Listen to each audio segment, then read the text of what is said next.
আসসালামু আলাইকুম। আজকে আপনাদের সাথে নতুন একটি রেসিপি আমি শেয়ার করব। আপনারা দেখতে থাকুন, আমার সাথে থাকুন। সবাইকে কোহিনুরস কুইজিনে স্বাগত। আপনারা কেমন আছেন? আশা করি ভালো আছেন। আমরাও আপনাদের দোয়ায় ভালো আছি। আমি প্রথমে আদা, জিরা, কাঁচামরিচ আমি বেটে নিলাম। বেটে নিয়ে এবার মাছগুলো আমি ভেজে নিব। আমি মৃগেল মাছ দিয়ে ফুলকপি দিয়ে একটি রেসিপি আপনাদের সাথে শেয়ার করব। আপনারা দেখতে থাকুন, আমার সাথে থাকুন। মাছগুলো ভেজে নিচ্ছি। আমি কেটে ধুয়ে মাছগুলো হলুদ লবণ মাখিয়ে আমি একটু লাল লাল করে ভেজে নিব। মাছগুলো ভালোভাবে ভেজে নিয়ে আমি মাছের তরকারিটা বসিয়ে দেব। আমি প্রথমে মাছগুলো ভালোভাবে ভেজে নিব। আপনারা আমার ভিডিওটি একটি লাইক দিয়ে দেখা শুরু করবেন। প্রথম থেকে শেষ পর্যন্ত দেখে নেবেন। আশা করি সবার ভালো লাগবে।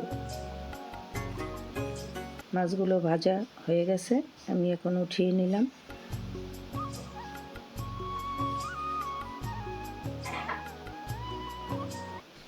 মাছগুলো উঠিয়ে নিচ্ছি। হয়ে গেছে মাছ ভাজা। এবার ফুলকপিটা আমি ভাপিয়ে নিলাম।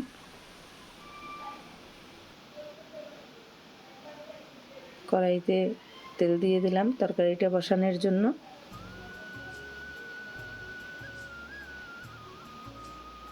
তেল দিয়ে পেঁয়াজ বাটা, আদা, জিরা, কাঁচামরিচ বাটা আমি দিয়ে ভালোভাবে আমি একটু কষিয়ে নেব। মশলাটা ভালোভাবে কষিয়ে নেব যাতে কাঁচা গন্ধ না থাকে।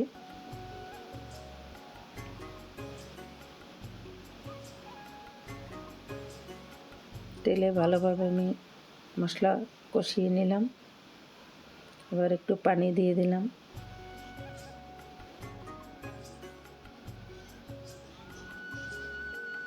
পানি দিয়ে লবণ দিয়ে দিলাম।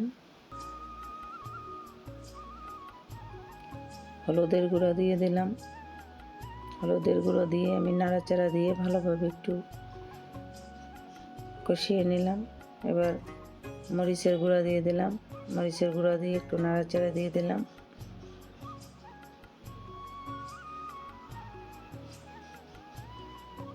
পানি দিয়ে ভালোভাবে একটু মশলাটা কষিয়ে নিব। ধনিয়ার গুঁড়া দিয়ে দিলাম। দিয়ে একটু মশলাটা ভালোভাবে কষিয়ে নেব। মশলা কষানো হয়ে গেছে। এবার টমেটো দিয়ে দিচ্ছি। টমেটো দিয়ে ভালোভাবে একটু নাড়াচাড়া দিয়ে কষিয়ে নিব।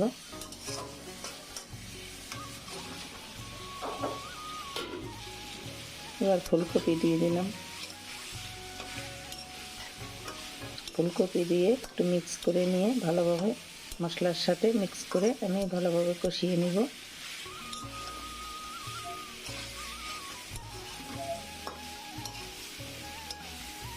ফুলকপি মশলার সাথে ভালোভাবে কষিয়ে নিলাম। ফুলকপিটা ভালোভাবে আমি মশলার সাথে ভাজা ভাজা করে কষিয়ে নিয়েছি। এবার ঝোলের পানি দিয়ে দিব। ঝোলের পানি দিয়ে ফুটিয়ে নিব।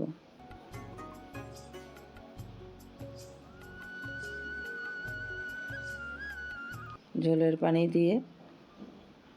দিয়ে দিয়েছি। ঝোলের পানিটা ফুটে গেছে। এবার আমি মাছগুলো দিয়ে দিলাম। মাছগুলো দিয়ে ফুলকপিটা ভালোভাবে সিদ্ধ হয়ে গেলে আমি ধনিয়া পাতা দিয়ে দেব। আপনারা আমার ভিডিওটি যদি কোনো অংশ ভালো লেগে থাকে লাইক করবেন, শেয়ার করবেন, আমার চ্যানেলটি সাবস্ক্রাইব করে আমার পাশে থাকবেন।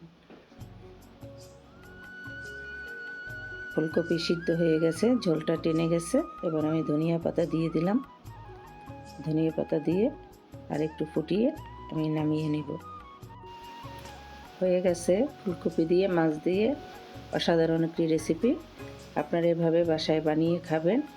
আপনাদের অনেক অনেক ধন্যবাদ। আপনারা ভালো থাকবেন, সুস্থ থাকবেন। আল্লাহ হাফেজ।